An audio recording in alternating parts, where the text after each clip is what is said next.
വലാലി ശിദ്ദത്തിൻ വലാലി റഖാ. ഒരു പ്രതിസന്ധി ഘട്ടം വന്നു, നിന്നോട് പറയുന്നു ദീനിൽ നിന്ന് മാറിയെങ്കിലേ നിനക്ക് മോചനമുള്ളൂ, മാറിപ്പോകരുത്,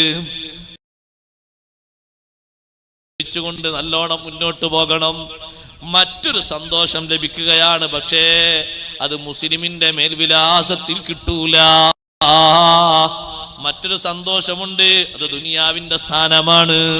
അല്ലെങ്കിലോ നിനക്ക് ഏറ്റവും വലിയ ഹൈ പവറായ ഡ്യൂട്ടിയാണ്, ജോലിയാണ്. പക്ഷേ മുസ്ലിമിന്റെ മേൽവിലാസത്തിൽ അത് കിട്ടൂല. എത്രയാലും നീ ശ്രമിച്ചു നോക്കിയാൽ അതിലേക്ക് എത്താൻ പറ്റൂല. കാരണം അതിലേക്ക് എത്തിപ്പെടുന്ന ആളുകളൊക്കെ ഇസ്ലാമേതര കക്ഷികളാണ്. അവർ സ്വീകരിച്ചോട്ടെ, നിനക്ക് അവരോട് എതിർപ്പ് വേണ്ട. അവർ പോകുന്നോണ്ട് നിനക്ക് വിരോധം വേണ്ട, നീ അത് തടയാനും പോകണ്ട. പക്ഷേ നിന്റെ ഇസ്ലാം ഊരി വെച്ചിട്ട് നീ ആ ഒരു സന്തോഷം സ്വീകരിക്കാൻ പോകണ്ട. ഹത്താ യമൂതു മുസ്ലിമീൻ, മുസ്ലിങ്ങളായി മരിക്കുന്നത് വരെ ദീന് കയ്യൊഴിക്കാൻ പാടില്ല, ഒരിക്കലും ദീന് വിട്ടു പോകാൻ പാടില്ല.